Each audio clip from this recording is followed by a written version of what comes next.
একসময় মধ্যপ্রাচ্যের মরুভূমির বুকে দাঁড়িয়ে থাকা একটি শহর পৃথিবীকে যেন চ্যালেঞ্জ ছুড়ে দিয়েছিল, অসম্ভব বলে কিছু নেই। এই শহরের নাম দুবাই, যেখানে মরুভূমির বালু কংক্রিটে বদলে গেছে, যেখানে আকাশ ছোঁয়া ভবন মানুষের উচ্চাকাঙ্ক্ষার প্রতীক হয়ে উঠেছে। চাইলেই তৈরি করছে বৃষ্টি, রাস্তা জুড়ে শেখদের দামি গাড়ি। একটু বাজেট বাড়লেই যে শহর হানিমুনের গন্তব্য হয়ে যায়, যেখানে বুর্জ আল খলিফা শুধু একটি ভবন নয়, একটি যুগের অহংকার। এ যেন পৃথিবীর বুকে এক টুকরো কৃত্রিম স্বর্গ। কিন্তু ইতিহাসের এক অদ্ভুত নিয়ম আছে, যত উঁচুতে ওঠা যায় পতনের ভয়ও তত বড় হয়। আজ সেই দুবাই, সেই সংযুক্ত আরব আমিরাত কয়েক দশকের মধ্যে সবচেয়ে কঠিন অর্থনৈতিক বাস্তবতার সামনে দাঁড়িয়ে। কারণ যুদ্ধ কখনো শুধু যুদ্ধক্ষেত্রে সীমাবদ্ধ থাকে না, তার ঢেউ পৌঁছে যায় ব্যাংক, শেয়ার বাজার, বিমানবন্দর, হোটেল এবং মানুষের ভবিষ্যৎ পর্যন্ত।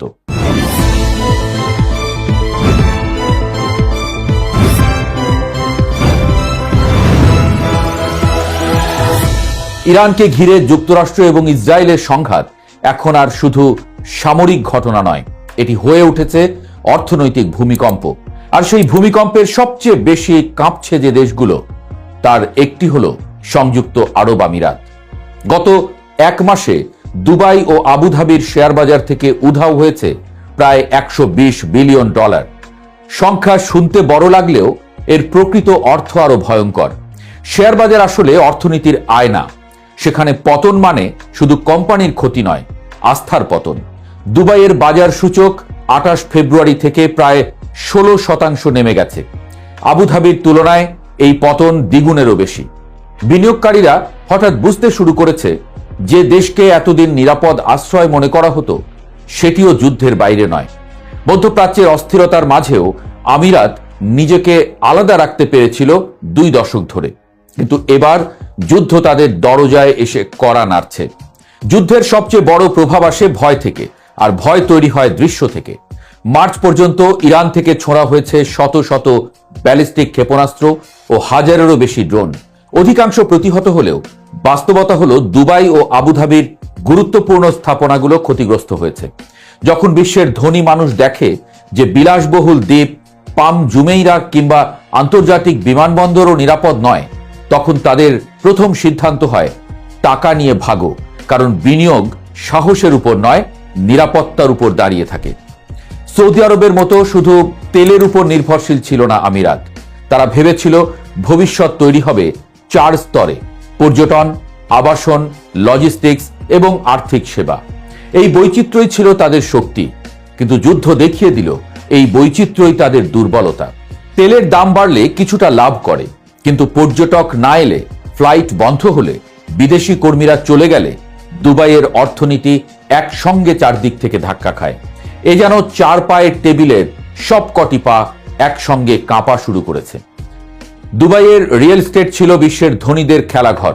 2025 সালের শেষ দিকে যার লেনদেন $147 বিলিয়ন ছাড়িয়েছিল, সেই বাজার এখন সংকুচিত।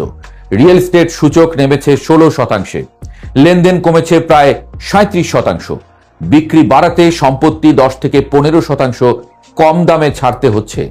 বুর্জ খলিফার নির্মাতা এমআর প্রপার্টিজের শেয়ার 25% পড়ে যাওয়া শুধু একটি কোম্পানির গল্প নয়, এটি পুরো স্বপ্ন অর্থনীতির ফাটল। যে শহরে মানুষ ভবিষ্যতের জন্য বাড়ি কিনত, এখন সেখানে মানুষ ভবিষ্যৎ নিয়ে সন্দিহান। দুবাইয়ের অর্থনীতির হৃদস্পন্দন হল পর্যটন। 2025 সালের 2 কোটিরও বেশি বিদেশি পর্যটক এসেছিল।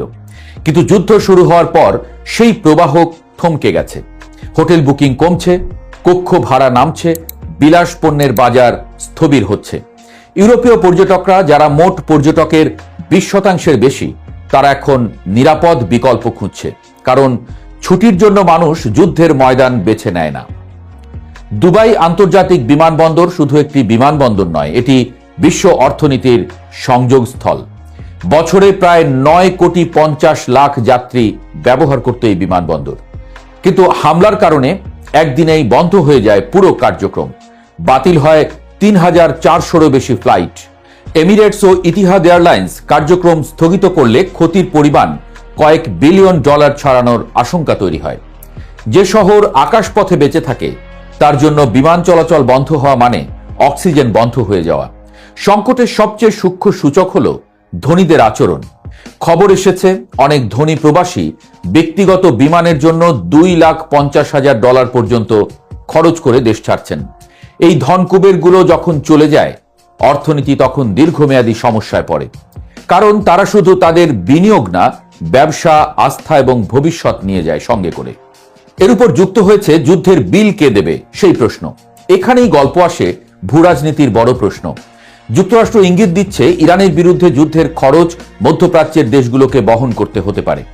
1990 সালের উপসাগরীয় যুদ্ধের মতো আবারও মিত্রদের অর্থায়নের ধারণা সামনে আনা হচ্ছে। মানে একেবারে পরের মাথার উপরে কাঁঠাল ভেঙে খাওয়া যাকে বলে। যুদ্ধের প্রথম 6 দিনেই খরচ হয়েছে $1130 কোটি। 12তম দিনে তা $1650 কোটি ছাড়িয়েছে। এখন যুদ্ধ 30 দিনের বেশি পার করেছে, অর্থাৎ বিল ক্রমেই ফুলছে এবং প্রশ্ন উঠছে, যুদ্ধ ওয়াশিংটন শুরু করলেও দাম কি দেবে দুবাই? ইরান কার্যত হরমুজ প্রণালী বন্ধ করে দেওয়ায় বিশ্বজুড়ে জ্বালানির দাম বেড়েছে। যুক্তরাষ্ট্রে পেট্রোলের দাম $1 পর্যন্ত বেড়ে গেছে। বিশ্ব অর্থনীতির প্রতিটি চাকা এই প্রণালীর উপর নির্ভরশীল। ফলে যুদ্ধ শুধু মধ্যপ্রাচ্যের সমস্যা নয়, এটি বৈশ্বিক অর্থনৈতিক সংকটের বীজ। দুবাই বহু বছর ধরে নিজেকে একটি গল্প হিসেবে বিক্রি করেছে, স্থিতিশীলতা, নিরাপত্তা, বিলাসিতা। কিন্তু যুদ্ধ সেই গল্পে ফাটল ধরিয়েছে।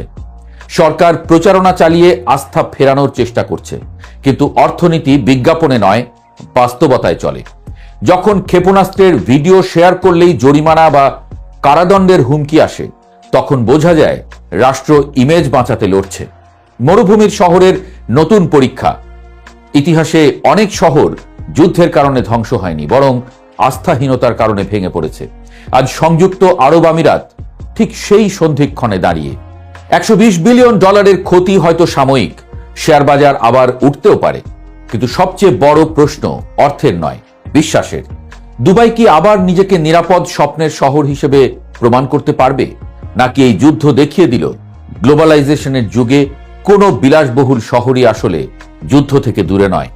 মরুভূমির বুকে দাঁড়িয়ে থাকা আকাশচুম্বী ভবনগুলো এখনো আলো ঝলমলে, কিন্তু সেই আলোর নিচে প্রথমবারের মতো দেখা যাচ্ছে এক অদৃশ্য ছায়া।